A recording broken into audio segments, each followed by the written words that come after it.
Hello, I'm TheNerdySteve, and welcome to my movie review channel. If you like what you see, I'd appreciate you pressing that subscribe button. Today, I will be reviewing The Brutalist in one take. So, let's go. What is The Brutalist about? It is about an architect. It is about survival. It is about trauma. It is about power and expression. It is about the immigrant experience.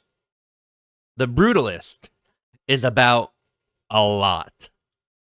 This is nearly a 4-hour movie, and it somehow doesn't feel that long, though the 15-minute intermission does help a lot. The film follows Laszlo Toth, a survivor of the Holocaust, as he arrives in America. We discover that he is an accomplished architect, and the movie depicts his struggles as he navigates this new world. He has a career and a reputation that needs to be rebuilt, a family that needs to be reunited with, and trauma that might not ever be healed. But he can try. The Brutalist is not a particularly exciting movie. It is slow and methodical. It takes its time to explore Laszlo's world and point of view. The major conflict of this film happens internally. There are some loud and harsh arguments sprinkled throughout the film. I don't want to make it seem like the movie is bereft of emotional outbursts. But the spectacles of the film are often visual and not character-driven. And the violence of the film, which there is a lot of, is very quiet and subdued. Laszlo's trauma is an undercurrent that informs the entire movie. All the performances in the film are incredible. Adriend Brody, Guy Pearce, and Felicity Jones are all phenomenal.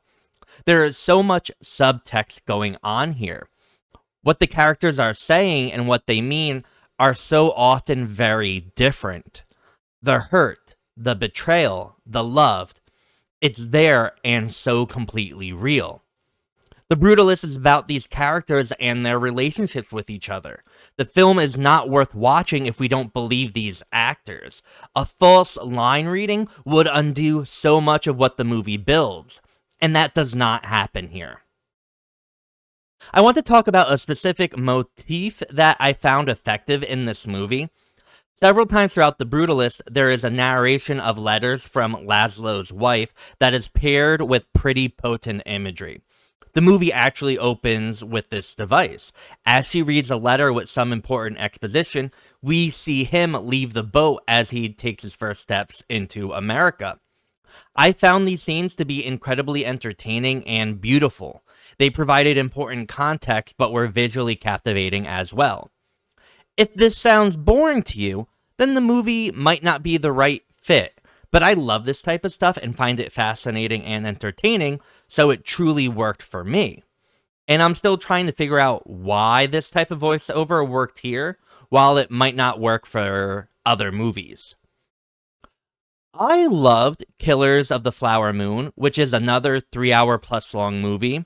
Now, as opposed to The Brutalist, it has a lot more action and spectacle going on as it depicts the terrible crimes against the members of the Osage Nation.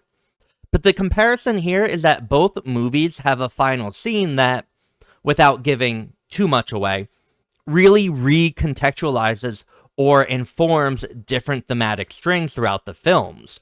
I found these choices to be effective, and they made me look at the last 3 hours with a different light.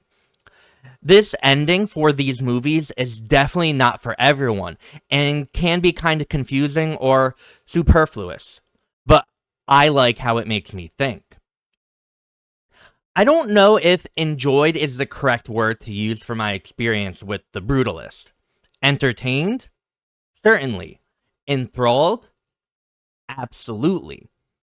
The film is not esoteric in the sense that it's just only understood via metaphors and abstract imagery.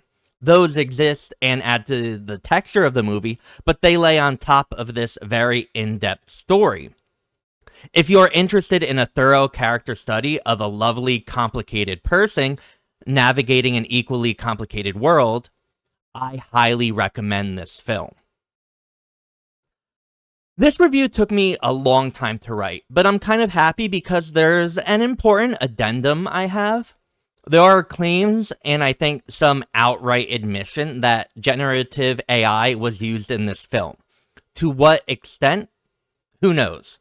As of now, I think it's to alter some of the accents to be more authentic and for some of the drawings.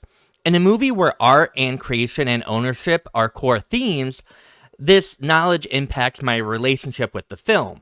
How? I'm not sure yet. If you watch my reviews, I hope it has come across that I value artists and the entire process of making films. Using generative AI, no matter how minute, is not a practice that should be widely encouraged nor tolerated. In a theoretical world, I think there are some corner cases where I would be ethically and intellectually okay with using generative AI. For example, I think using AI to fix some of the accents might be okay.